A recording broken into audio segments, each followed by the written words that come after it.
이 펜 한 자루로 한국 따위 완전히 제압합시다. 트럼프가 서명한 그 날카로운 펜 끝이 결국 칼날이 되어 자신을 찔렀습니다. 탄핵이라는 이름 아래 권한 남용과 사법 간섭이라는 무거운 죄목이 터져나왔습니다. 투자금 3,500만 달러는 선불 현금입니다. 못 내면 빠지세요, 한국. 미국은 혼자서도 충분히 하고도 남는다고 자신했죠. 나갈 거면 짐 싸서 나가라던 미국의 거만함이 먹힐 줄 알았던 겁니다. 그런데 한국은 고개를 숙이지 않았습니다. 오히려 더욱 당당히 고개를 들고 과감히 철수를 선언했습니다. 42조 원을 미국이 아닌 대한민국 땅에 쏟아부었습니다. 그리고 오늘 미국은 멈춰섰습니다. 뒤늦게 깨달았죠. 오직 한국만이 가능했다는 것을요. 대체 불가능한 나라. 대한민국. 지금 시작합니다. 이야기 시작하기 전에 좋아요와 구독 버튼 가볍게 한번 눌러주시면 저 감동 이야기 서은비에게 정말 따뜻한 격려가 됩니다. 지금 어디에서 이 영상을 시청하고 계신지 아래 댓글에 나눠주세요. 제가 믿어왔던 미국이 무너지고 있었습니다. 아니, 정확히는 스스로 무너뜨리고 있었죠. 초강대국은 무너질 수 있는가? 이건 제가 20년 전 사관학교에서 받았던 질문입니다. 절대 아닙니다. 미국은 굳건합니다. 그런데 2025년 9월, 저는 이 질문에 대한 정반대의 답을 목격하고 있습니다. 전직 미군 장교 출신이자 20년간 해외 파병지를 돌며 미국의 힘을 세계에 보여왔습니다. 이라크, 아프가니스탄, 시리아. 어디를 가든 미국 국기만 보이면 적들은 물러섰죠. 그게 초강대국의 위력이었습니다. 국제정치 분석가로 활동하며 싱크탱크에서 미국의 동맹 관계를 연구하고 언론에 나가 미국의 패권을 옹호했죠. 저는 리차드 호크입니다. 평생 제 신념은 분명했습니다. 미국은 여전히 세계의 중심이다. 그 누구도 미국을 흔들 수 없다. 그런데 2025년 9월 12일 아침, 그 신념이 흔들리기 시작했습니다. 긴급 속보. 대통령 탄핵안 하원에 정식 제출. 휴대폰 알림이 울렸죠. 사무실 컴퓨터를 켰습니다. CNN, 폭스뉴스, 뉴욕타임스. 모든 언론의 헤드라인이 동일했습니다. 권한 남용, 사법 간섭 혐의. 트럼프 대통령 탄핵안 제출. 창밖을 내려다봤습니다. 의사당 앞 광장이 인파로 가득했죠. 수만 명이 퇴진하라를 외치고 있었습니다. 경찰 차벽이 쳐져 있었고 헬기가 상공을 선회하고 있었습니다. 이게 미국인가 싶었습니다. 전화벨이 울렸죠. 동료 언론인이었습니다. 리차드, 지금 상황 봤어? 이번엔 진짜 심각해. 일부 공화당 의원들까지 등 돌리고 있다고. 알아. 지금 뉴스 보고 있어. 청문회 보고서 읽어봤어? 증거가 너무 명확해. 대법원 판사 임명 압력, 검찰 수사 방해, 의회 증언 방해. 이건 정말. 전화를 끊었습니다. 손이 떨렸죠. 탄핵안 제출이라니. 이번이 세 번째입니다. 그만큼 또 도를 넘었다는 거겠죠. 미국 역사상 대통령 탄핵안이 이렇게 반복된 적은 없었습니다. 그것도 한 대통령 임기 중에 3번이나 말이죠. 저는 20년간 미국의 힘을 믿어왔습니다. 그런데 지금 워싱턴은 스스로를 무너뜨리고 있었습니다. 다음 날 상황은 더 악화됐습니다. 대통령, 한국의 현금 선지급 요구. 투자금 50억 달러 즉시 입금하라. 50억 달러. 한국 돈으로 7조 500억 원이었습니다. 백악관 브리핑이 시작됐죠. 대변인이 나와 말했습니다. 한국 기업들이 미국에 투자하겠다고 약속했습니다. 그런데 약속만 하고 실행이 느립니다. 우리는 한국 정부에 요구합니다. 투자금을 즉시 현금으로 선지급하십시오. 기자들이 웅성거렸습니다. 현금 선지급이요? 그게 무슨 뜻입니까? 말 그대로입니다. 한국 정부가 50억 달러를 미국 재무부에 먼저 입금하고 그 다음에 투자를 진행하라는 겁니다. 그건 투자가 아니라 상납 아닙니까? 대변인은 대답하지 않았습니다. 저는 화면을 보며 웃음이 나왔습니다. 황당해서 나온 웃음이었죠. 현금 선지급이라니. 이게 동맹국에게 할 요구입니까? 한국은 미국의 우방입니다. 70년간 함께 싸워온 동맹이죠. 그런 나라에게 돈을 먼저 내놓으라니. 하지만 저는 한국이 결국 받아들일 거라 생각했습니다. 한국은 작은 나라니까요. 미국 없이는 살아갈 수 없는 나라니까요. 안보도 미국에 의존하고 경제도 미국 시장에 기대고 있으니까요. 그런데 다음 날 제 예상은 완전히 빗나갔습니다. 대한민국 정부, 미국 요구 정식 거부, 현금 선지급은 주권 침해. 한국 측의 대답은 빨랐어요. 그런데 미국의 기대와는 정반대였죠. 우리는 미국의 요구를 받아들일 수 없습니다. 현금 선지급은 투자가 아니라 강요입니다. 단 한 문장이었습니다. 짧고 명확하고 단호했어요. 저는 화면을 멍하니 바라봤습니다. 거절이라고요? 한국이 미국의 요구를 거절했다고요? 믿을 수 없었습니다. 이 작은 나라가 미국에게 아니라고 말했다는 게 믿기지 않았죠. 20년간 저는 한국을 봐왔습니다. 미군 장교 시절 2번 한국에 주둔했죠. 한미 합동훈련도 여러 번 참여했습니다. 그때마다 한국군 장교들은 미군 지휘관에게 고개를 숙였습니다. 작전도 미국이 주도했고 결정도 미국이 내렸죠. 그게 한국이었습니다. 미국의 그늘 아래 있는 나라. 미국이 시키면 따르는 나라. 그런데 지금 한국이 미국에게 아니라고 말했습니다. 워싱턴이 발칵 뒤집혔습니다. 한국의 배신이다. 동맹국이 미국을 무시한다. 보수 언론들이 한국을 비난하기 시작했죠. 하지만 시민들의 반응은 달랐습니다. 한국이 왜 우리 돈을 먼저 내야 하나? 동맹을 협박하는 게 맞나? 우리가 잘못한 거 아냐? 소셜미디어가 난리였습니다. 찬반 논쟁이 폭발했죠. 저는 그날 밤 잠을 이룰 수 없었습니다. 머릿속이 복잡했죠. 한국의 거절이 계속 맴돌았습니다. 작은 나라가 초강 대국에게 아니라고 말했습니다. 그것도 단 한 문장으로 명확하게. 저는 20년간 미국의 힘을 믿어왔습니다. 미국은 여전히 세계의 중심이다. 한국은 그저 작은 동맹국일 뿐이다.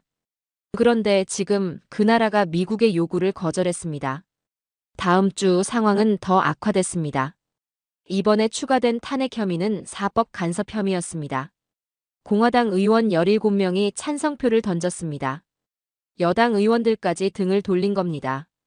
거리 시위는 더 격렬해졌습니다. 뉴욕, 로스앤젤레스, 시카고. 전국 주요 도시에서 시민들이 거리로 쏟아져 나왔죠. 탄핵, 탄핵, 탄핵. 저는 CNN 생방송에 출연했습니다. 패널로 초대받았죠. 리차드 호크 씨, 현재 상황을 어떻게 보십니까? 앵커가 물었습니다. 미국은 흔들려도 무너지지 않습니다. 우리는 250년 역사의 민주주의 국가입니다. 이 정도 위기는 극복할 수 있습니다. 제 목소리는 확신에 차 있었습니다. 하지만 속으로는 흔들리고 있었죠. 그럼 한국의 거절은 어떻게 보십니까? 한국은 여전히 우리 동맹입니다. 일시적 감정 대립일 뿐입니다. 곧 정상화될 겁니다. 방송을 마치고 나왔습니다. 복도에서 동료 분석가를 만났죠. 리차드, 자네 진심으로 그렇게 생각해? 뭘? 한국이 돌아올 거라고. 나는 아닌 것 같은데. 왜? 한국 언론 봤어? 지금 한국은 들끓고 있어. 70년 동맹의 굴욕이라고 난리야.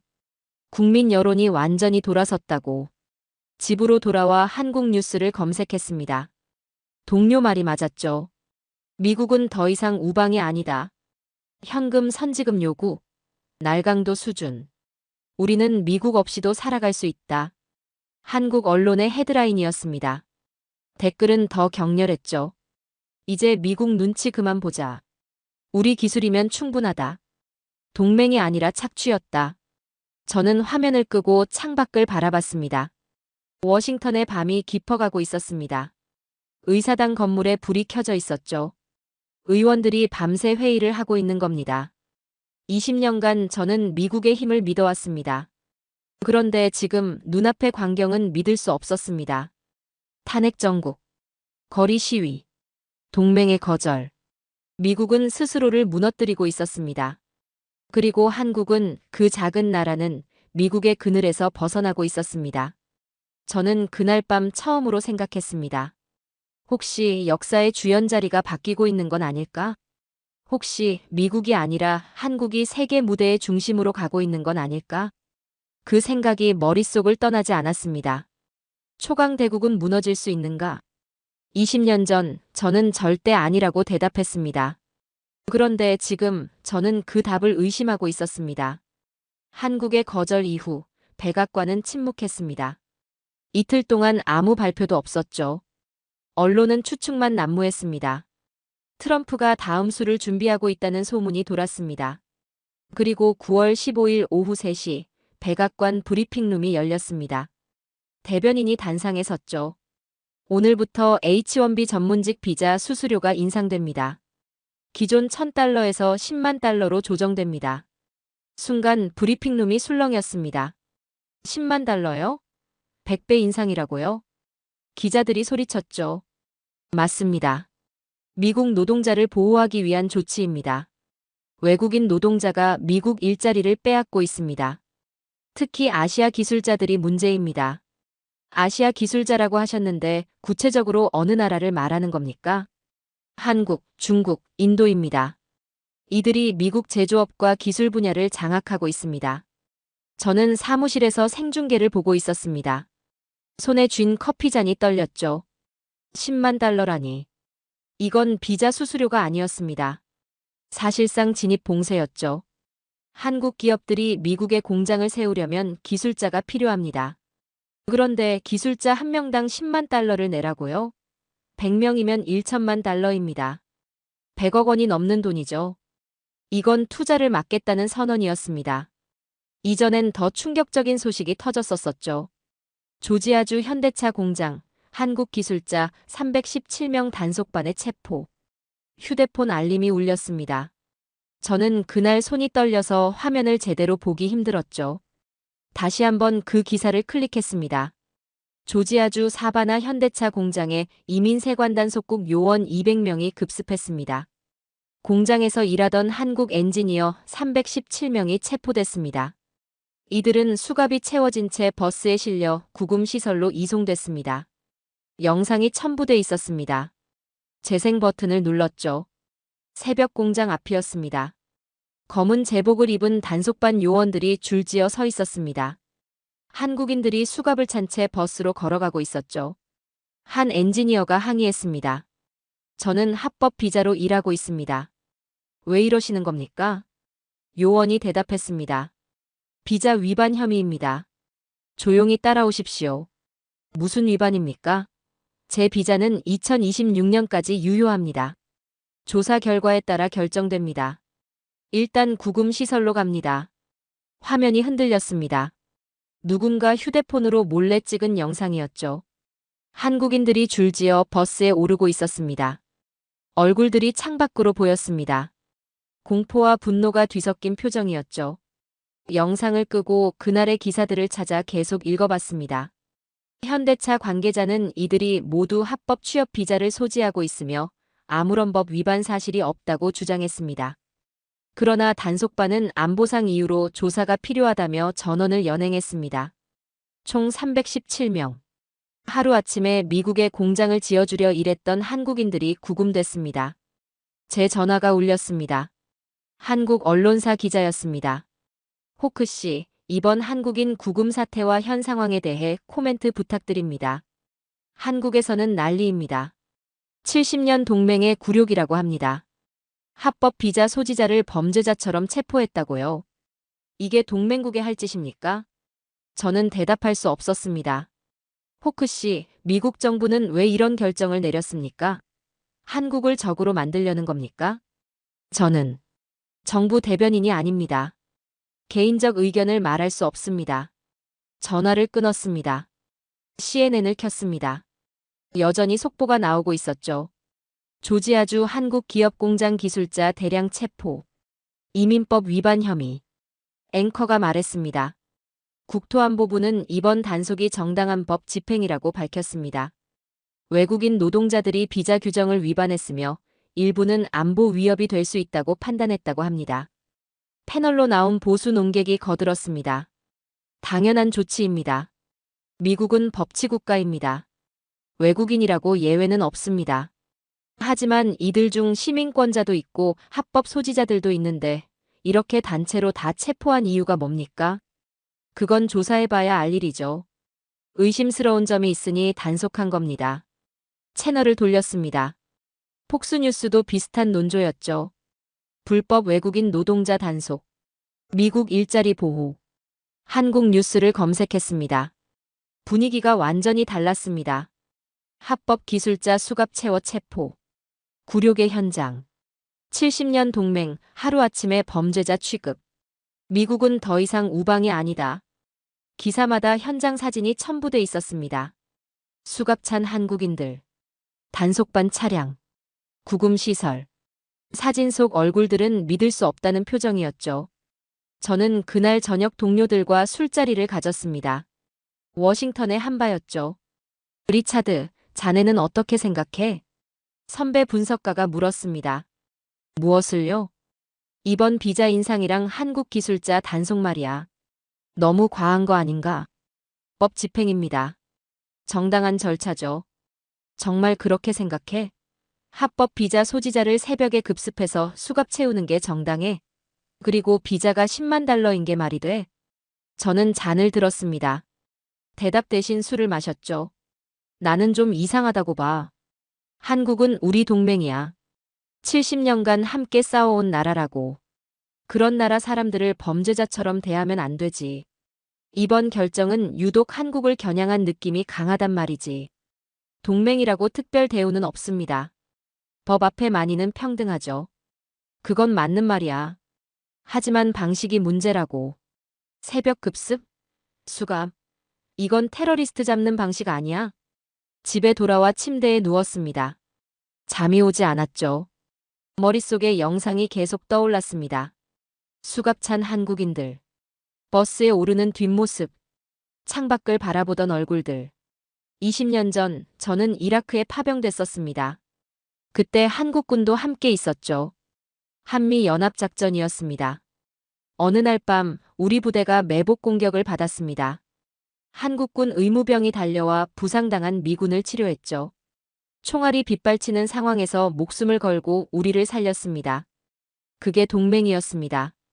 그런데 지금 우리는 그 동맹국 사람들에게 수갑을 채우고 있었습니다. 제 휴대폰이 울렸습니다. 한국 친구였습니다. 군 시절 알게 된 한국군 장교였죠. 리차드, 너 뉴스 봤어?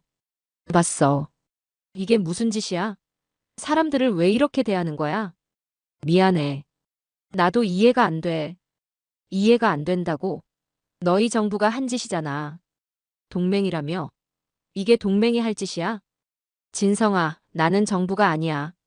나도. 알아. 너 탓이 아니란 거 알아. 그런데 화가 나서 미치겠어. 그곳에 내 동생이 있었다고. 엔지니어들이 무슨 잘못을 했어? 합법 비자로 일했을 뿐이야. 그런데 새벽에 쳐들어와서 수갑을 채워. 이게 말이 돼? 미안해. 정말 미안해. 지금 한국은 난리야. 전 국민이 분노하고 있어.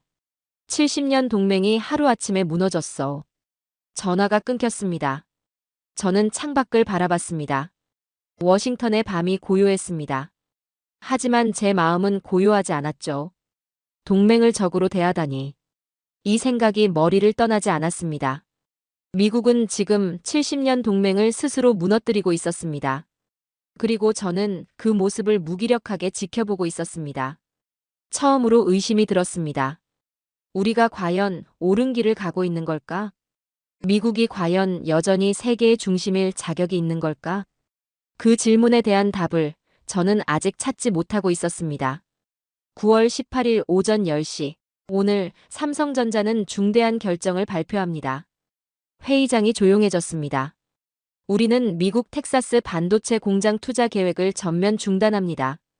예정됐던 투자금 170억 달러에 준하는 예산 약 23조 원을 국내로 돌립니다. 순간 기자들이 술렁였습니다. 카메라 플래시가 터졌죠. 추가 투자액 25조 원. 새로운 생산 라인 3개를 건설하고 연구시설을 2배로 늘립니다. 저는 화면을 멍하니 바라봤습니다. 25조 원이라고요? 고용 계획도 발표합니다. 향후 3년간 신규 채용만 2,000명. 청년 우선 채용입니다. 평택뿐 아니라 화성, 기흥 사업장도 확대합니다. 부회장이 잠시 숨을 고르고 말을 이었습니다.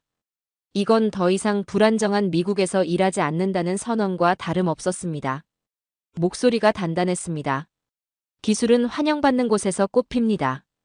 우리 기술은 대한민국에서 더 빛날 것입니다. 기자회견이 끝났습니다. 저는 의자에 기댄 채 천장을 바라봤습니다. 철수라니. 23조 원을 그냥 빼간다고요? 1시간 뒤 현대자동차 관련 속보가 떴죠. 조지아주 전기차 공장 건설 중단. 투자금 55억 달러 어디로 가나? 주요 내용은 똑같았습니다. 우리는 울산과 아산 공장을 증설합니다.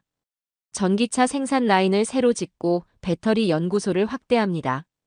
투자액 8조 원. 신규 채용 5,000명입니다. 우리 직원 감히 건드렸어? 라고 표호하는 것 같았죠. LG도 이에 질세라 미국 내 진행 중이던 투자 규모를 조정하기 시작했다는 소식이 전해져 왔어요. 하루 만에 한국 3대 기업이 연달아 발표했습니다. 총 투자 철수액 42조 원. 국내 투자 전환액 42조 원. 신규 채용 2만 1천 명. 저는 숫자를 다시 확인했습니다. 믿기지 않았죠. 42조 원이라니. 미국 달러로 310억 달러가 넘는 금액이었습니다. 워싱턴이 발칵 뒤집혔습니다. 아침 7시 백악관 긴급회의가 소집됐습니다. 재무장관, 상무장관, 무역대표부가 모였죠. 언론은 대통령이 격분했다고 보도했습니다. CNN이 속보를 띄웠습니다. 한국 3대 기업, 미국 투자 전면 철회. 310억 달러 규모. 앵커가 경제 전문가를 불러들였습니다. 이게 무슨 의미입니까? 재앙입니다. 미국 제조업 부활 계획이 무너졌습니다. 반도체, 전기차, 배터리.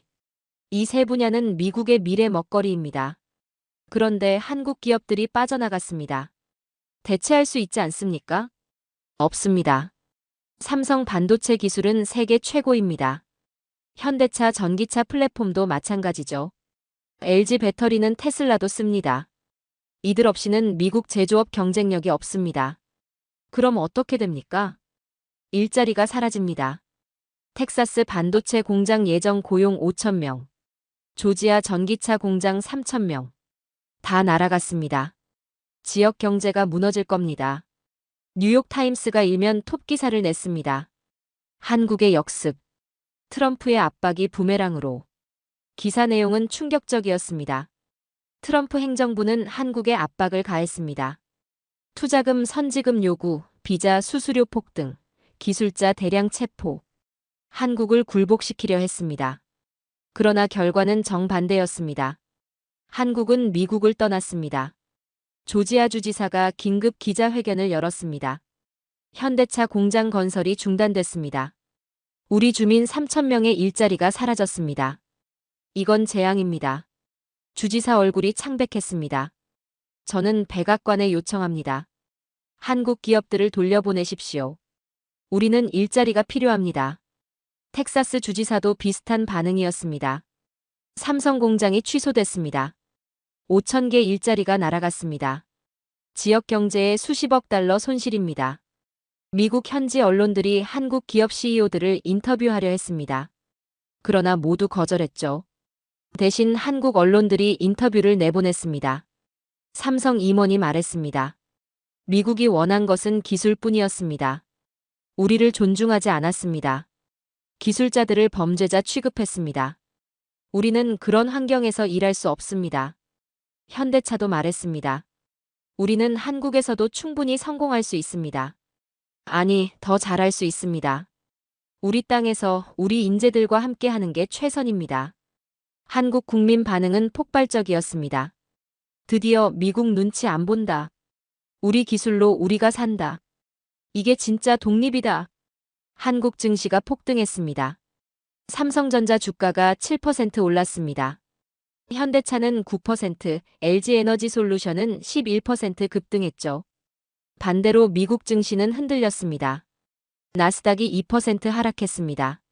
반도체 관련주들이 일제히 떨어졌죠. 월스트리트 저널이 사설을 실었습니다. 한국을 잃었다. 이제 어쩔 것인가. 트럼프 행정부의 오판이 미국 경제를 위기로 몰았다. 한국은 단순한 동맹국이 아니었다. 미국 제조업의 핵심 파트너였다. 그들을 적으로 만든 것은 역사적 실책이다.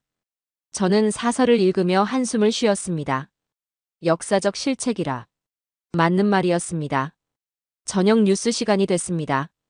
백악관 대변인이 나왔죠. 한국 기업들의 결정은 유감입니다. 그러나 미국은 흔들리지 않을 것입니다. 우리는 자체 기술로 제조업을 부활시킬 것입니다. 기자가 물었습니다. 자체 기술이 있습니까? 반도체, 배터리 분야에서 한국을 따라잡을 수 있습니까? 대변인이 망설였습니다. 우리는 노력할 것입니다. 언제까지 걸립니까? 구체적 시한은 말씀드릴 수 없습니다. 그럼 당장 사라진 일자리는 어떻게 합니까? 대체 방안을 모색 중입니다. 대답이 공허했습니다. 구체적인 게 하나도 없었죠. 저는 TV를 끄고 창밖을 바라봤습니다. 워싱턴의 밤이 깊어가고 있었습니다. 머릿속으로 계산을 했습니다. 42조 원. 일자리 2만 개. 미국이 잃은 건 단순히 돈과 일자리가 아니었습니다. 기술이었습니다. 미래였습니다. 한국은 그 기술을 미국에 주지 않기로 했습니다. 한국 땅에 남기기로 했죠. 우리가 기술만 취하려 했습니다. 한국을 존중하지 않았습니다. 동맹이라 부르면서 실제로는 이용만 하려 했죠. 그 결과가 이겁니다. 한국은 떠났습니다. 그것도 당당하게. 저는 처음으로 깨달았습니다. 미국이 원한 것은 기술뿐이었습니다. 그러나 기술은 한국만이 만들 수 있었습니다. 기술은 사람이 만듭니다. 그 사람들을 범죄자 취급하면 기술도 떠납니다. 한국이 증명했습니다. 기술을 가진 나라는 강합니다. 흔들리지 않습니다. 그리고 미국은 그 기술을 잃었습니다. 저는 한국의 결단 속에서 미국이 잃어버린 무언가를 보았습니다. 자존심이었습니다. 원칙이었습니다. 스스로를 존중하는 힘이었습니다. 미국은 그걸 잃었습니다. 한국은 그걸 지켰습니다. 그날 밤 저는 오랫동안 잠들지 못했습니다. 9월 22일 새벽 5시 긴급 러시아 내부 문서 유출. 한국 조선 기술 관련. 잠이 확 깼습니다. 화면을 켰죠. 로이터 통신 속보였습니다. 러시아 연방해양수산부 내부 보고서 유출. 제목은 한반도 조선 기술의 전략적 활용 방안. 파일이 첨부돼 있었습니다. 클릭했죠. 러시아어로 작성된 문서였습니다. 자동 번역을 돌렸습니다. 130페이지짜리 보고서였죠. 첫 페이지를 읽는 순간 등골이 오싹해졌습니다. 대한민국 조선 기술과 러시아 쇄빙선 기술의 결합은 북극 항로의 판도를 바꿀 것이다. 시뮬레이션 결과 항해 시간 40% 단축 가능. 연료비 절감 35%, 보험료 절감 28%. 이는 글로벌 물류 시장에 연간 5조 달러의 영향을 미칠 것으로 추정된다. 숫자들이 구체적이었습니다. 추상적인 분석이 아니었죠. 실제 시뮬레이션 데이터였습니다. 다음 페이지를 넘겼습니다. 한국은 세계 조선 시장 점유율 45.3%를 보유하고 있다. 특히 LNG선 점유율 70%, 초대형 유조선 62%, 컨테이너선 48%. 이 기술력은 대체 불가능하다. 표가 첨부돼 있었습니다. 한국 조선소별 기술 수준, 생산 능력, 연간 건조량. 모든 게 상세하게 정리돼 있었죠. 러시아는 쇄빙선 30척을 보유하고 있다. 세계 쇄빙선의 70%를 차지한다. 그러나 건조 기술은 한국에 미치지 못한다. 만약 한국과 협력한다면 신형 쇄빙 LNG선 개발이 가능하다. 이는 북극 항로를 연중 운항 가능하게 만들 것이다. 시뮬레이션 지도가 나왔습니다. 기존 항로는 빨간색 선이었습니다. 부산에서 유럽 로테르담까지 수에즈 운하를 거쳐가는 경로였죠. 거리 21,000km. 항해 시간 24일. 새로운 항로는 파란색 선이었습니다. 부산에서 북극해를 통과해 로테르담으로 가는 경로. 거리만 2,000km. 항해 시간 14일. 10일이 단축되는 겁니다. 보고서는 계속됐습니다. 한국 조선소는 영하 50도에서도 견디는 선체 설계 기술을 보유하고 있다. 삼성중공업의 아이스 클래스 기술, 현대중공업의 극지항해 시스템, 한화오션의 쇠빙선 건조 경험. 이 세 가지가 결합되면 세계 최강의 쇠빙 상선이 탄생한다. 경제적 파급 효과 분석이 나왔습니다. 북극 항로가 정상화되면 아시아와 유럽 간 물류비가 연간 35% 절감된다. 이는 글로벌 무역 흐름을 재편할 것이다. 수에즈 운하는 물동량의 60%를 잃을 것이며 중동 경유 항로는 붕괴될 것이다. 마지막 페이지에 결론이 있었습니다. 한국은 단순한 조선 강국이 아니다. 세계 해양 물류의 미래를 쥔 국가다. 러시아는 한국과의 협력을 최우선 과제로 삼아야 한다. 이는 단순한 경제 협력이 아니라 지정학적 판도를 바꾸는 전략적 결정이다. 보고서를 다 읽는데 1시간이 걸렸습니다. 손이 떨렸습니다.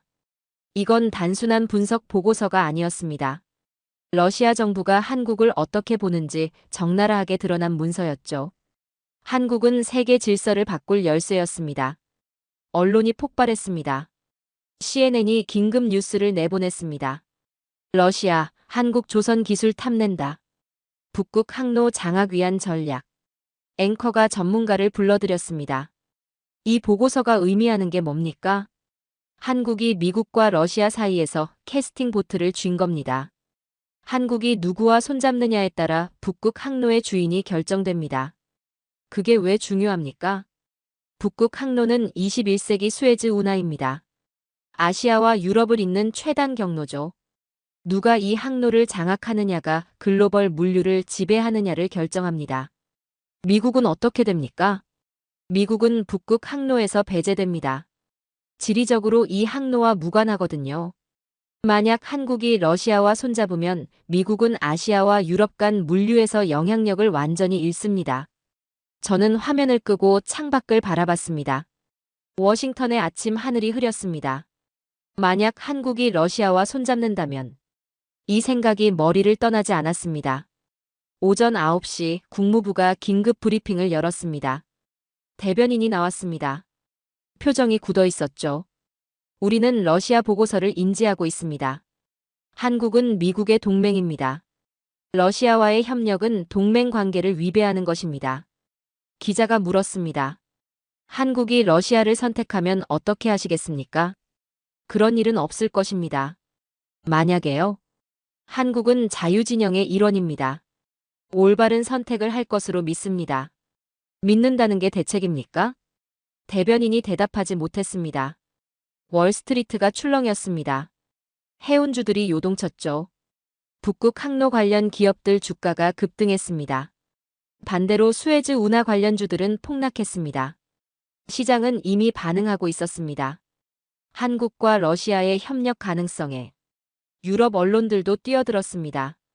영국 파이낸셜 타임스가 일면 톱 기사를 냈습니다. 한국, 글로벌 물류의 게임 체인저로 부상. 독일 슈피겔이 특집 기사를 실었습니다.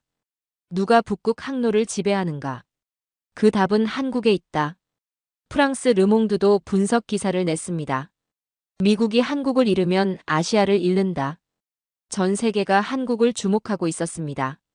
저는 오후에 싱크탱크 회의에 참석했습니다. 긴급 소집이었죠. 회의실에 20명이 모였습니다. 전직 국무부 관리 국방부 출신 경제 전문가들이었습니다. 소장이 입을 열었습니다. 여러분 모두 러시아 보고서를 읽었을 겁니다. 의견을 들어보죠. 전직 국무차관이 말했습니다. 최악의 시나리오입니다.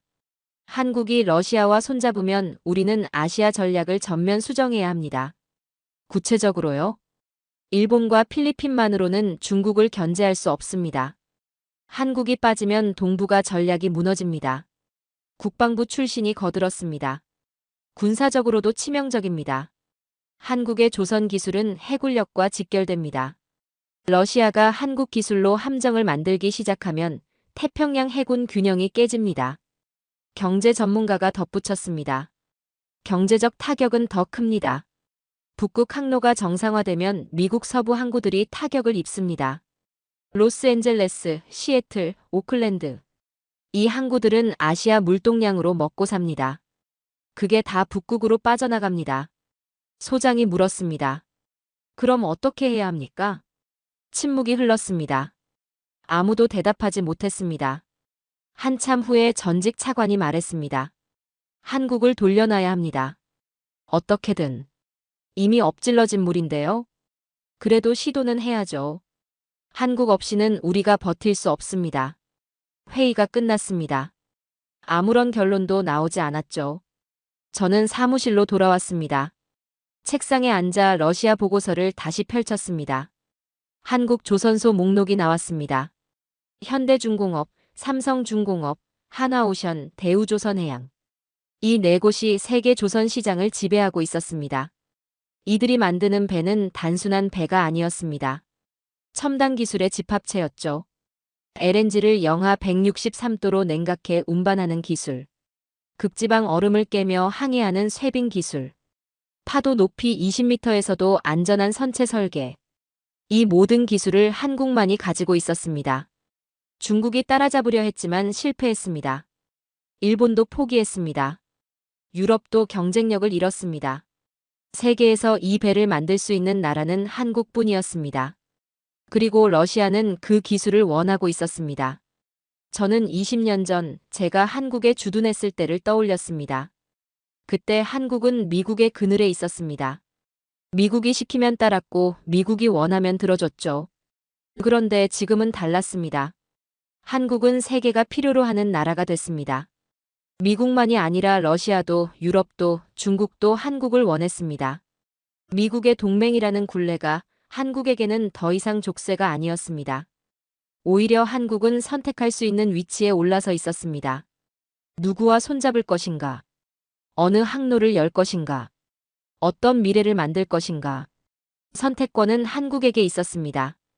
저는 그 순간 미국의 가장 큰 두려움이 현실로 다가오고 있음을 느꼈습니다. 한국을 잃는 것. 그것은 단순히 동맹 하나를 잃는 게 아니었습니다. 아시아를 잃는 것이었습니다. 태평양을 잃는 것이었습니다. 미래를 잃는 것이었습니다. 러시아가 아닌 한국이 세계의 중심으로 떠오르고 있었습니다. 그리고 미국은 그 변화를 막을 수 없었습니다. 이 보고서가 사실이라면 한국은 단순한 동맹이 아니었습니다. 세계 질서를 바꿀 열쇠였습니다. 트럼프가 직접 언급까지 하며 기대하던 바로 그 프로젝트. 우리는 미국의 위대한 부활을 선언합니다. Make American Shipbuilding Great Again. 한국과 마스가 프로젝트를 시작합니다. 카메라 플래시가 터졌습니다.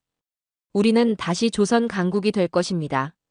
한국의 미국의 조선소를 재건하고 미국 노동자들에게 일자리를 돌려줄 것입니다. 더 이상 외국에 의존하지 않습니다. 목소리에 힘이 실려 있었습니다. 첫 목표는 5년 안에 상선 100척, 군함 20척 건조입니다. 예산 500억 달러를 투입합니다. 미국은 다시 바다의 지배자가 될 것입니다. 기자들이 손을 들었습니다. 대통령님, 어느 조선소에서 건조합니까? 미국 전역의 조선소를 재가동합니다. 버지니아, 메인, 루이지애나, 미시시피. 미국 노동자의 손으로 만들 것입니다. 500억 달러. 상선 100척. 군함 20척.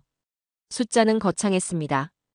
그런데 이 상황에 한국과의 이 프로젝트가 가능할까요? 의구심이 들었습니다. 오후에 싱크탱크 동료에게 전화가 왔습니다. 리차드, 버지니아 노퍽 조선소 현장 조사 같이 갈래? 정부 의뢰로 실태 파악 중이야. 가죠. 다음 날 아침, 우리는 차를 몰고 버지니아로 향했습니다. 노퍽 조선소는 미국 동부 최대 조선소였습니다. 한때는 수천 명이 일했던 곳이죠. 정문을 통과했습니다. 경비원이 신분증을 확인했습니다. 실태조사팀이시죠? 안으로 들어가세요. 안에 들어서자 광경이 눈에 들어왔습니다. 낡은 크레인이 녹슬어 있었습니다. 도크에는 물이 고여 있었죠. 건물 외벽은 페인트가 벗겨져 있었습니다. 조선소장이 우리를 맞았습니다. 어서 오세요. 보시다시피 상태가 좋지 않습니다. 얼마나 오래됐습니까?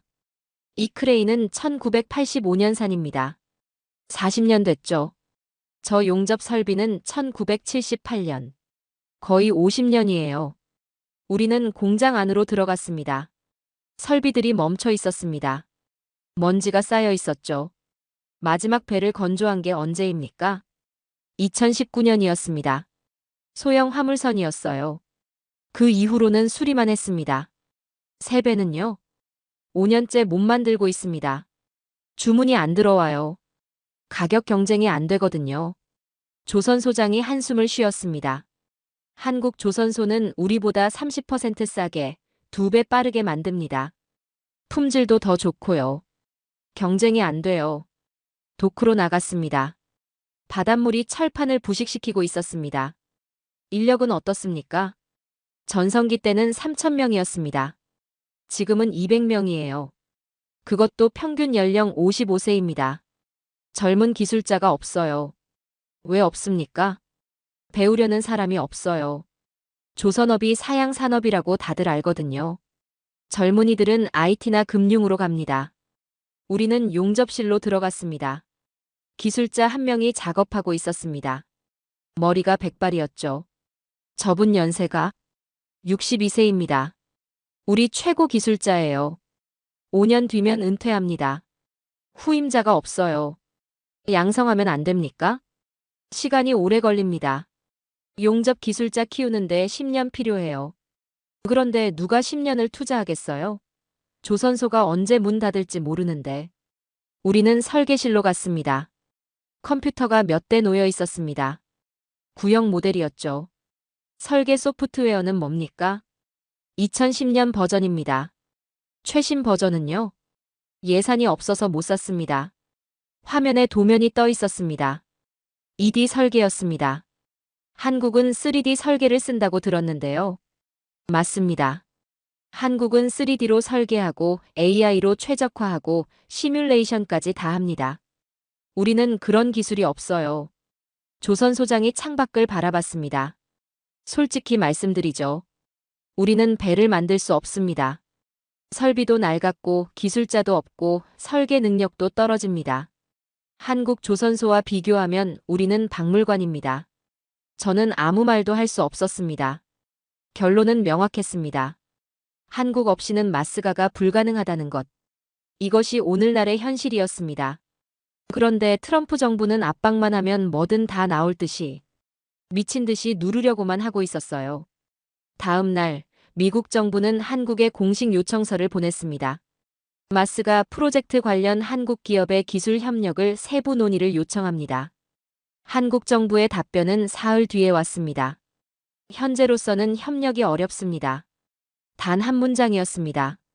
백악관이 발칵 뒤집혔습니다. 언론이 보도하기 시작했습니다. 마스가 프로젝트 사실상 좌초. 한국의 겁으로. 뉴욕타임스가 사설을 실었습니다. 트럼프의 자존심, 마스가가 한국의 한마디 겁으로 무너졌다. 워싱턴 포스트도 분석 기사를 냈습니다. 우리는 다시 조선 강국이 되려 했지만 배 한 척 건조도 불가능했다. 저는 사무실에 앉아 기사들을 읽었습니다. 청문회에서조차 한국의 이름이 반복되었습니다. 모든 답은 한국에 있었습니다. 설비도 기술도 인력도 한국이 가지고 있었습니다. 우리는 아무것도 없었습니다. 자력으로 500억 달러를 쏟아붓는다 한들 소용이 없었습니다. 돈으로 해결되는 게 아니었죠. 30년간 방치한 대가였습니다. 저는 창밖을 바라봤습니다. 해가 지고 있었습니다. 우리가 스스로 배도 못 만드는 나라가 되었단 말인가. 이 생각이 머리를 떠나지 않았습니다. 20년 전 저는 미 해군 장교였습니다. 항공모함에 탔었죠. 그 거대한 함선이 자랑스러웠습니다. 미국의 힘이었습니다. 바다를 지배하는 힘이었습니다. 그런데 지금 우리는 그 배조차 스스로 만들지 못했습니다. 한국의 도움 없이는 한 척도 만들 수 없었습니다. 나는 그 순간 미국의 시대가 끝났음을 뼈저리게 느꼈습니다. 초강대국이라는 이름만 남았습니다. 실제로는 텅 빈 껍데기였습니다. 한국이 증명했습니다. 기술을 가진 나라가 진짜 강한 나라라는 것을. 우리는 기술을 잃었습니다. 그리고 미래를 잃었습니다. 한국의 손길이 없어지자 애리조나주 피닉스의 반도체 공장이 멈췄습니다. 인텔 최신 공장이었습니다. 투자액 200억 달러. 차세대 반도체를 생산하는 핵심 시설이었죠. 그런데 가동이 중단됐습니다. 저는 현장 보고서를 받았습니다. 싱크탱크에서 의뢰한 조사였죠. 보고서를 펼쳤습니다. 삼성전자가 공급하던 EUV 노광 장비 유지 보수가 중단됐습니다. SK 하이닉스가 제공하던 공정 기술 지원도 끊겼습니다. 결과적으로 7나노 이하 반도체 생산이 불가능해졌습니다. 구체적 피해 내역이 나와 있었습니다. 예정됐던 AI 칩 생산 전면 중단, 5세대 이동통신 칩 양산 무기한 연기, 관련 일자리 3,000개 소멸. 전화가 울렸습니다. 인텔 부사장이었습니다. 호크 씨, 상황이 심각합니다. 삼성 기술자들이 철수한 후 설비를 제대로 못 돌리고 있어요. 대체 인력은요? 없습니다. 이 장비를 다룰 수 있는 사람이 미국에 없어요. 삼성이 독점 기술이거든요. 본사에 요청하면 안 됩니까? 시도했습니다. 한국 본사는 모든 지원을 중단했어요. 계약 종료라고 통보했습니다. 그럼 공장은 멈췄습니다. 재가동 시점은 미정입니다. 전화를 끊고 다음 보고서를 펼쳤습니다. 미시간주 디트로이트였습니다. 제너럴 모터스 전기차 공장이었죠. 현대차와 LG가 공급하던 배터리 팩이 중단됐습니다. 재고는 2주치 남았습니다. 이후 생산 중단 불가피합니다. 담당자 인터뷰가 첨부돼 있었습니다. 우리는 배터리를 자체 생산할 수 없습니다. 기술이 없거든요. 중국산을 쓰자니 안보 문제가 있고 일본산은 가격이 2배입니다. 한국산이 유일한 대안이었는데 그게 끊겼습니다. 대체 방안은요? 없습니다. 공장을 닫는 수밖에요. 다음은 텍사스였습니다. 록히드 마틴 F-35 전투기 생산 라인이었습니다. 한화에어로스페이스가 공급하던 날개 부품 공급이 중단됐습니다.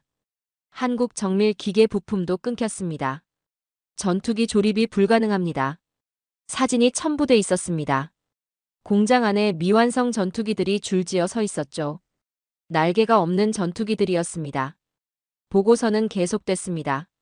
한국산 부품 비율 F-35 기준 23%. 포함 품목은 날개, 조종석 디스플레이, 통신 장비, 랜딩 기어 부품. 모두 대체 불가능한 핵심 부품입니다. 저는 손으로 이마를 짚었습니다. 전투기조차 한국 부품 없이는 못 만든다는 겁니까? CNN이 특집 뉴스를 내보냈습니다. 한국 기업 철수 2주 후. 미국 산업 현황. 앵커가 그래픽을 띄웠습니다. 반도체 분야. 애리조나, 오리건, 뉴멕시코 3개 주요 공장 가동 중단. 피해액 300억 달러. 실업자 12,000명. 다음 그래픽이 나왔습니다. 전기차 배터리 분야. 미시간, 오하이오, 조지아 공장 생산 차질. 전기차 출하량 80% 감소. 관련 실업자 8,000명. 또 다음 그래픽이었습니다. 방산 분야. F-35 생산 40% 감소. 해군 함정 건조 지연. 국방 예산 낭비 50억 달러. 경제 전문가가 나왔습니다. 이것이 의미하는 바는 명확합니다. 미국 산업이 한국 기술에 전면적으로 의존하고 있었다는 겁니다. 구체적으로요? 슈퍼컴퓨터를 봅시다. 미국 슈퍼컴퓨터 상위 10대 중 7대가 삼성 메모리를 씁니다. 한국산이 없으면 슈퍼컴퓨터를 못 만듭니다. 전투기는요? 한국 부품이 평균 20% 들어갑니다. F-35뿐 아니라 F-16, F-18도 마찬가지입니다. 한국이 공급 중단하면 전투기 생산이 멈춥니다. 배터리는요? 전기차 배터리 세계 시장 1위가 LG입니다. 2위가 삼성입니다. 미국 전기차의 70%가 한국 배터리를 씁니다. 대체제가 없습니다. 앵커가 물었습니다. 그럼 미국은 어떻게 됩니까? 전문가가 단호하게 말했습니다. 지금 보세요. 이게 현실입니다. 산업 생태계가 무너집니다. 다음 날 백악관이 긴급 경제 보고서를 공개했습니다. 국가경제위원회가 작성한 문서였습니다. 150페이지짜리였죠. 제목이 충격적이었습니다. 한국 의존도 분석과 경제 안보 평가. 저는 보고서를 다운로드 받았습니다. 밤새워 읽었죠. 첫 장에 요약이 나와 있었습니다. 한국 기업 철수로 미국 GDP 단기 0.7% 감소 예상. 장기적으로 첨단 산업 경쟁력 5년 이상 후퇴. 방위 산업 프로젝트 다수 중단 불가피. 총 경제적 손실 2천억 달러 이상. 구체적 분석이 이어졌습니다. 반도체 분야. 한국은 메모리 반도체 세계 점유율 70%를 차지합니다. 미국 IT 기업들은 한국산 메모리에 전적으로 의존합니다. 애플, 구글, 아마존, 마이크로소프트 모두 삼성과 SK 메모리를 씁니다. 배터리 분야. 한국은 전기차 배터리 세계 시장 40%를 점유합니다. 테슬라, 포드, GM 모두 한국 배터리를 씁니다. 대체 공급처가 없습니다. 디스플레이 분야. 한국은 OLED 패널 세계 점유율 85%입니다. 스마트폰, TV, 모니터 생산에 필수적입니다. 한국산 없이는 전자제품 생산이 불가능합니다. 페이지를 넘길수록 충격이 커졌습니다. 조선 분야. 한국은 LNG선 세계 점유율 70%, 초대형 유조선 60%를 차지합니다. 미국 해군 함정도 한국 기술에 의존합니다. 한국 없이는 해군력 유지가 어렵습니다. 기계 분야. 한국은 정밀 공작기계, 로봇, 자동화 설비에서 세계 3위권입니다. 미국 제조업의 30%가 한국산 기계를 씁니다. 마지막 페이지에 결론이 있었습니다. 한국 없는 미국은 산업 생태계를 유지할 수 없다. 단 한 문장이었습니다. 그러나 무게가 엄청났습니다. 의회가 난리였습니다. 상원경제위원회가 긴급 청문회를 열었습니다. 상무장관이 출석했습니다. 장관님, 이 보고서가 사실입니까? 유감스럽지만 사실입니다. 우리가 한국에 이렇게 의존하고 있었습니까? 그렇습니다. 30년간 글로벌 분업이 진행되면서 한국이 핵심 기술을 장악했습니다. 대책은 무엇입니까? 장관이 망설였습니다. 단기적으로는 없습니다. 장기적으로는요? 자체 기술 개발에 최소 10년 필요합니다. 그것도 막대한 투자를 전제로 합니다. 10년 동안은요? 버텨야 합니다. 의원이 책상을 쳤습니다. 버티라고요? 지금 공장들이 멈추고 있는데요. 언론이 들끓었습니다. 뉴욕타임스가 일면 톱 기사를 냈습니다. 미국 산업, 한국 기술의 인질로 잡혔다. 월스트리트 저널이 사설을 실었습니다. 세계 최강국이 동맹 한 나라에 무너지고 있다. 워싱턴 포스트가 특집 기사를 냈습니다. 한국의 기술이 빠져나간 자리는 곧 폐허가 되었다. 시민들이 거리로 나왔습니다. 디트로이트에서 자동차 노동자 5,000명이 시위를 벌였습니다. 한국을 돌려놔라. 우리 일자리를 돌려놔라. 애리조나에서도 반도체 공장 노동자들이 거리로 쏟아졌습니다. 우리는 일자리를 원한다. 조지아에서는 더 격렬했습니다. 한국인들을 왜 내쫓았나? 그들이 우리를 먹여 살렸다. 플래카드가 눈에 띄었습니다. 한국 기술자들에게 사과하라. 동맹을 적으로 만든 트럼프를 탄핵하라. 한국 없이는 우리도 없다. 저는 사무실 창밖으로 워싱턴 거리를 내려다봤습니다. 의사당 앞에도 시위대가 모여 있었습니다. 한국을 돌려내라. 구호가 들렸습니다. 저는 책상에 앉아 보고서를 다시 펼쳤습니다. 숫자들이 눈에 들어왔습니다. 반도체 점유율 70%, 배터리 40%, 조선 45%, 디스플레이 85%. 우리는 슈퍼컴퓨터도 전투기도 심지어 배터리조차 만들지 못했습니다. 모두 한국 기술이 필요했습니다. 자존심만 남은 미국 산업. 현실은 텅 빈 껍데기였습니다. 동료가 사무실로 들어왔습니다. 리차드, 오늘 의회 토론 봤어? 봤어. 의원들까지 한국 돌려놓으라고 하더라. 믿어져? 현실이야. 우리가 이렇게까지 약했나?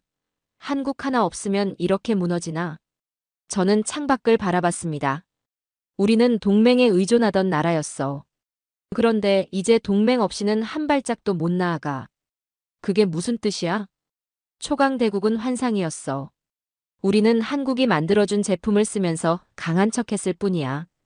동료가 아무 말도 하지 못했습니다. 저는 그날 밤 오래 생각했습니다. 20년간 저는 미국의 힘을 믿어왔습니다.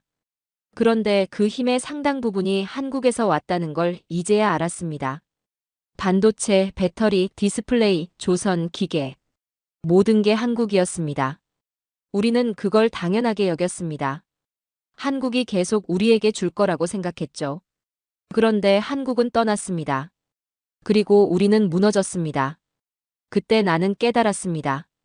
세계는 한국 없이는 돌아가지 않는다는 사실을. 미국도 예외가 아니었습니다. 우리도 한국이 필요했습니다. 그런데 우리는 그들을 범죄자 취급했습니다. 그 대가가 이겁니다. 랜드 연구소가 긴급 보고서를 발표했습니다. 미국 3대 싱크탱크 중 하나인 그곳 말입니다. 국방부와 백악관의 정책 자문을 하는 곳이죠. 보고서 제목이 충격적이었습니다. 한국 상실의 전략적 비용. 동맹 관리 실패의 경제적 결과. 저는 보고서를 다운로드 받았습니다. 200페이지가 넘었죠. 이 짧은 기간 안에 한 나라에 대한 보고서가 이렇게 나오고 있다는 건 그만큼 상황이 위기라는 뜻이었죠. 요약문부터 읽었습니다. 한국 기업 철수는 단순한 경제적 손실이 아니다. 미국 산업 생태계의 구조적 붕괴다. 단기적으로 GDP 0.7% 감소가 예상되며 장기적으로는 첨단 산업 경쟁력이 5년에서 10년 후퇴할 것이다. 다음 페이지를 넘겼습니다. 전기차 산업 분야. 한국 배터리 없이는 미국 전기차 생산이 사실상 불가능하다. 테슬라 생산량 60% 감소 예상. 포드와 GM은 80% 이상 감소. 2030년 전기차 전환 목표는 달성 불가능하다. 구체적 숫자가 나왔습니다. 예상 손실 일자리 8만 개.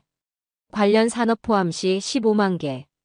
경제적 손실 연간 500억 달러. 방위 산업 분야. 한국 부품에 의존하던 F-35 전투기 생산 40% 감소. 차세대 구축함 건조 5년 지연. 방위 예산 낭비 연간 120억 달러. 반도체 분야.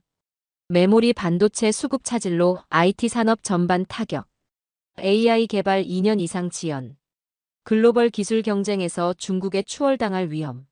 마지막 결론이 무거웠습니다. 미국은 동맹 관리에 실패했다. 한국을 적으로 만든 것은 전략적 실책을 넘어 역사적 과오다. 이 상황을 반전시키지 못하면 미국의 초강대국 지위가 흔들릴 것이다. 같은 날 전략국제문제연구소도 보고서를 냈습니다. 한국 기술 의존도 분석. 대체 불가능한 4대 핵심 분야.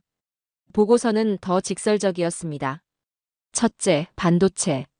삼성과 SK 없이는 미국 IT 산업이 마비된다. 둘째, 배터리. LG와 삼성 없이는 전기차 시대가 불가능하다. 셋째, 디스플레이. 한국 없이는 스마트폰도 TV도 만들지 못한다. 넷째, 조선.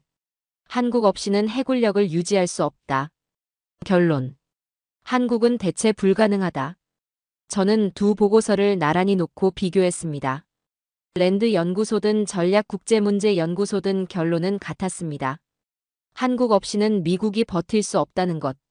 의회가 폭발했습니다. 하원 외교위원회가 긴급 청문회를 열었습니다. 랜드 연구소 소장이 증인으로 나왔습니다. 소장님, 이 보고서가 정말 사실입니까? 유감스럽지만 모두 사실입니다. 우리가 한국 하나 없으면 이렇게 무너진다고요? 그렇습니다. 30년간 우리는 한국 기술에 의존해왔습니다. 그걸 당연하게 여겼죠. 그러나 한국이 떠나자 모든 게 드러났습니다. 대책은 무엇입니까? 소장이 고개를 저었습니다. 단기 대책은 없습니다. 자체 기술 개발에 최소 10년 필요합니다. 그 사이 우리는 경쟁력을 잃을 것입니다. 민주당 의원이 일어섰습니다. 이건 트럼프 행정부의 실책 아닙니까? 한국에 현금 선지급을 요구하고 기술자들을 체포한 게 원인 아닙니까? 정확한 분석입니다. 공화당 의원도 고개를 끄덕였습니다. 당파를 넘어선 공감이었죠. 그럼 어떻게 해야 합니까? 한국의 관계 회복을 시도해야 합니다. 한국이 받아들일까요? 모르겠습니다. 그러나 시도는 해야 합니다. 다른 선택지가 없습니다. 청문회가 끝난 후 의회 복도가 술렁였습니다. 의원들끼리 대화가 오갔죠. 이건 재앙이야. 동맹을 잃은 게 이렇게 치명적인 줄 몰랐어.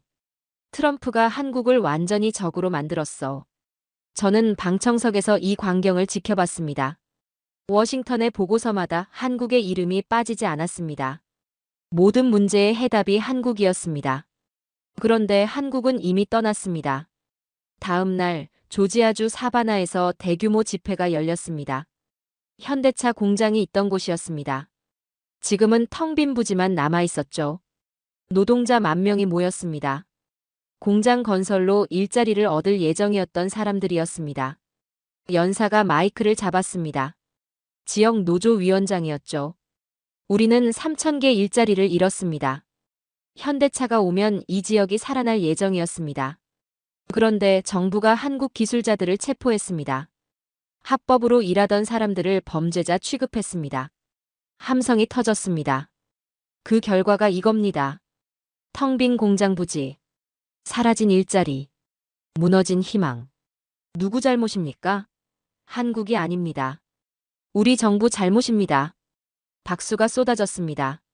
저는 묻습니다. 한국이 우리에게 무엇을 잘못했습니까? 공장을 짓겠다고 했습니다.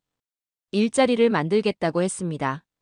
우리 지역에 투자하겠다고 했습니다. 그게 잘못입니까? 아니다. 군중이 외쳤습니다. 그럼 누가 잘못했습니까? 투자를 받으면서 돈을 먼저 내놓으라 한 정부입니다. 합법 기술자를 새벽에 급습해서 수갑 채운 정부입니다. 동맹을 적으로 만든 정부입니다. 함성이 더 커졌습니다. 우리는 요구합니다. 한국에 사과하십시오. 한국 기업들을 다시 모셔오십시오. 우리 일자리를 돌려주십시오. 돌려내라. 돌려내라. 돌려내라. 구호가 울려 퍼졌습니다. CNN이 생중계했습니다. 전국이 이 장면을 봤습니다. 집회는 다른 주로 번졌습니다. 텍사스에서도 노동자들이 거리로 나왔습니다. 삼성 공장 예정지였습니다. 우리는 5,000개 일자리를 잃었다. 온라인 소셜미디어도 폭발 중이었죠. 한국이 우리 경제를 살리고 있었다. 그런데 정부가 한국을 쫓아냈다. 동맹이 아니라 착취였다. 우리가 한국을 착취했다. 여론조사 결과가 나왔습니다. 트럼프의 대한국 정책을 지지하십니까?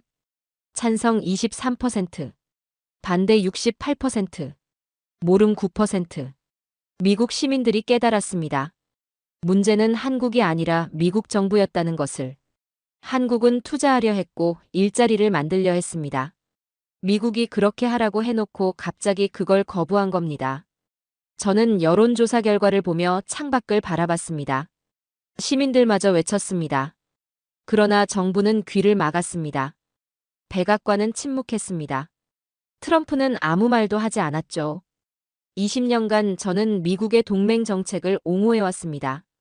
미국은 동맹을 잘 관리한다고 믿었습니다. 동맹들은 미국을 필요로 한다고 생각했죠.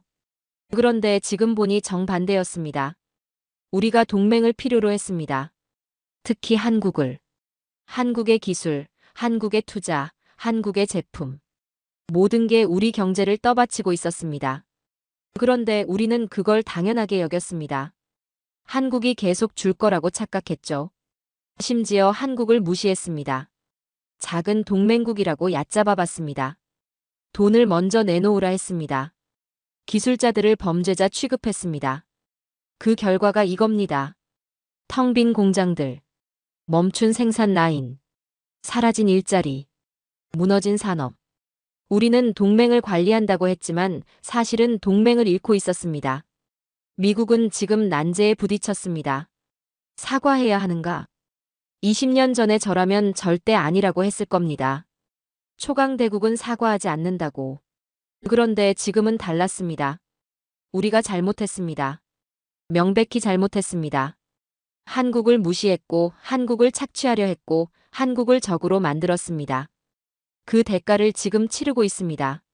저는 그제야 깨달았습니다. 내 조국이 초강대국이 아니라 거대한 환상 위에 세워졌음을. 우리의 힘은 우리 것이 아니었습니다. 동맹들, 특히 한국이 만들어준 것이었습니다. 한국의 반도체, 한국의 배터리, 한국의 디스플레이, 한국의 기술. 그것들이 미국을 먹여 살렸습니다. 우리는 그걸 모르고 살았습니다. 아니, 알면서도 인정하지 않았습니다. 자존심 때문에, 오만함 때문에. 그 자존심의 대가가 이겁니다. 무너지는 경제, 사라지는 일자리, 분열되는 사회. 저는 창밖을 바라봤습니다. 워싱턴의 밤이 깊어가고 있었습니다. 의사당 건물에 불이 켜져 있었습니다. 의원들이 또 탄핵안을 논의하고 있는 겁니다. 우리는 스스로를 무너뜨리고 있었습니다. 한국이 우리를 무너뜨린 게 아니었습니다. 우리 스스로가 동맹을 적으로 만들어 자멸하고 있었습니다. 처음으로 인정했습니다. 워싱턴의 아침은 어제와 다르지 않았습니다. 그러나 모든 게 달라지고 있었습니다. 뉴욕타임스가 일면 기사를 냈습니다. 미국 국가부채 36조 달러 돌파. 역사상 최고치. 저는 사무실에서 기사를 읽었습니다. 실제 숫자였습니다. 한국 돈으로 우경. 세계 최강국이란 나라의 부채입니다. 그렇습니다. GDP 대비 130%가 넘는 수치였죠. 경제 전문가 기고문이 실려 있었습니다. 미국은 사실상 전 세계 동맹국들을 상대로 빚을 관리하고 있습니다. 관세 인상, 방위비 증액 요구. 이 모든 게 재정 적자를 메우기 위한 수단입니다. 다음 문단이 눈에 띄었습니다. 대부분의 동맹국들은 미국의 요구를 받아들였습니다. 그러나 한국만은 다른 길을 선택했습니다. 저는 기사를 내려놓고 창밖을 바라봤습니다. 의사당 건물이 보였습니다. 탄핵 논의가 계속되고 있었죠. 거리에는 매일 시위대가 몰려 나왔습니다. 미국은 갈라지고 있었습니다. 휴대폰을 확인했습니다. 로이터 통신 기사가 떠 있었습니다. 러시아, 한국 조선 기술 협력 타진 중. 기사를 열었습니다. 러시아 정부 소식통에 따르면 북극 항로 개발을 위해 한국 조선업계와의 협력을 검토하고 있다고 합니다. 한국의 쇠빙선 건조 기술이 필수적이라는 판단입니다. 확정된 사실은 아니었습니다. 그러나 움직임은 분명했습니다. 다른 기사도 눈에 띄었습니다. EU, 한국과 배터리 협력론의 가속화. 인도, 한국 반도체 기업 투자 유치 활발. 협상 중이거나 논의 중인 것들이었습니다. 그러나 방향은 명확했습니다. 세계가 한국을 향해 움직이고 있었습니다. 파이낸셜 타임스를 검색했습니다. 사설이 올라와 있었죠. 한국, 글로벌 공급망의 새로운 중심축으로. 미국이 압박 정책을 펼치는 동안 한국은 조용히 대안을 찾고 있다. 러시아, 유럽, 인도와의 협력 논의가 활발하다. 한국의 기술을 원하는 국가들이 늘어나고 있다. 독일 슈피겔도 분석 기사를 냈습니다. 기술 자립이 진짜 힘이다. 한국은 미국의 요구를 거부한 후 국내 투자를 확대했다. 삼성, 현대, LG가 발표한 국내 투자액만 42조 원이다. 이는 단순한 경제 정책이 아니라 자립 선언이다. 저는 기사들을 읽으며 생각했습니다. 한국은 더 이상 누군가를 기다리지 않았습니다. 스스로 길을 만들고 있었습니다. 저녁이 됐습니다. 한국 뉴스를 검색했습니다. 삼성전자 기사가 떴습니다. 평택 캠퍼스 확장 공사가 진행 중이라고 했습니다. 세계 최대 반도체 단지였죠. 현대차 기사도 보였습니다. 울산과 아산 공장에서 전기차 생산이 증가하고 있다고 했습니다. LG에너지솔루션 기사가 있었습니다. 오창 공장이 배터리 생산을 늘리고 있다고 했습니다. 모두 실제로 진행 중인 일들이었습니다. 미국이 한국 기업을 밀어낸 자리에 한국은 자국에 투자하고 있었습니다. 일자리 창출 소식도 이어졌습니다. 대기업들이 채용을 확대한다는 발표가 계속 나왔습니다. 한국 청년들이 환호하고 있었습니다. 한국에 남아도 기회가 있다는 희망이 생긴 겁니다. 저는 화면을 끄고 의자에 앉았습니다. 미국과 한국의 대조가 선명했습니다. 미국은 정치적으로 분열되고 산업적으로 공백이 생기고 사회적으로 혼란스러웠습니다. 한국은 중심을 잡고 투자를 확대하고 새로운 협력을 모색하고 있었습니다. 다음 날 저는 동료와 점심을 먹었습니다. 워싱턴의 한 식당이었습니다. 선배 분석가가 말했습니다. 리차드, 자네는 한국을 어떻게 보나? 무엇을요? 지금 상황 말이야. 우리가 완전히 놓쳤잖아. 저는 잠시 침묵했습니다. 우리가 틀렸습니다. 뭐가? 모든 게요. 한국을 작은 동맹으로 본 것. 기술자들을 함부로 대한 것. 한국이 계속 우리 말을 들을 거라고 착각한 것. 동료가 고개를 끄덕였습니다. 그래. 나도 그렇게 생각해. 근데 이제 어떻게 되는 걸까? 모르겠습니다. 한국은 이미 다른 길을 찾고 있어요. 러시아든 유럽이든 인도든 한국 기술을 원하는 곳은 많으니까요. 우리는 잃었습니다. 한국을. 식당을 나와 거리를 걸었습니다. 의사당이 보였습니다. 또 시위대가 모여 있었죠. 조지아에서 온 노동자들이었습니다. 현대차 공장 일자리를 잃은 사람들이었습니다. 한국을 돌려내라. 플래카드가 보였습니다. 저는 그 광경을 바라보며 깊이 생각했습니다. 20년간 저는 미국의 힘을 믿어왔습니다. 해외 파병지를 돌며 미국 국기만 보이면 적들이 물러섰습니다. 그게 초강대국의 위력이라고 믿었습니다. 저녁 후에는 싱크탱크에서 미국의 패권을 옹호했습니다. 미국은 세계의 중심이라고, 동맹들은 우리를 필요로 한다고 믿었습니다. 그런데 지난 2달 동안 그 믿음이 무너졌습니다. 우리의 힘은 우리 것만이 아니었습니다. 한국의 반도체가 우리 IT 산업을 돌렸습니다. 한국의 배터리가 우리 전기차를 움직였습니다. 한국의 디스플레이가 우리 스마트폰을 밝혔습니다. 우리는 그걸 당연하게 여겼습니다. 한국이 계속 줄 거라고, 우리를 필요로 할 거라고 착각했습니다. 그런데 한국은 떠났습니다. 투자를 철회하고 국내로 돌아가고 새로운 파트너를 찾았습니다. 그리고 우리는 무너지고 있었습니다. 저는 사무실로 돌아와 창밖을 바라봤습니다. 해가 지고 있었습니다. 워싱턴의 하늘이 붉게 물들고 있었죠. 책상 위에 보고서들이 쌓여 있었습니다. 랜드 연구소 보고서, 전략국제문제연구소 보고서, 의회 경제분석 보고서. 모두 같은 결론이었습니다. 한국 없이는 미국 산업이 버틸 수 없다는 것. 저는 보고서를 펼쳤습니다. 마지막 페이지를 다시 읽었습니다. 한국은 대체 불가능하다. 단 한 문장이었습니다. 그러나 그 무게는 엄청났습니다. 나는 오늘 역사의 주인공이 바뀌는 과정을 목격하고 있었습니다. 조용히 그러나 확실하게. 미국은 정치와 경제, 사회 전반에서 붕괴 조짐을 보이고 있었습니다. 한국은 흔들림 없이 중심을 잡으며 세계와 새로운 질서를 모색하고 있었습니다. 기술이 있는 나라는 튼튼했습니다. 흔들리지 않았습니다. 저는 이제 더 이상 한국을 작은 동맹으로 보지 않았습니다. 한국이 세계 무대의 주역으로 부상하고 있었습니다. 미국의 압박도 굴욕도 한국을 꺾지 못했습니다. 오히려 한국은 더 강해졌습니다. 내 자존심은 무너졌습니다. 20년간 믿어온 세계관이 흔들렸습니다. 그러나 동시에 경외심을 느꼈습니다. 한국에 대한 경외심이었습니다. 내가 살아온 세상이 무너지고 한국이 세계 무대의 주역으로 부상하는 장면을 똑똑히 목격했습니다. 역사의 무대는 바뀌고 있었습니다. 더 이상 중심은 미국이 아니었습니다. 그것은 한국이었습니다. 나는 그 증인이었습니다. 우리가 틀렸다고. 미국이 틀렸다고. 그리고 한국이 옳았다고 말이죠. 오늘날 한국은 세계 앞에 당당히 이야기하고 있습니다.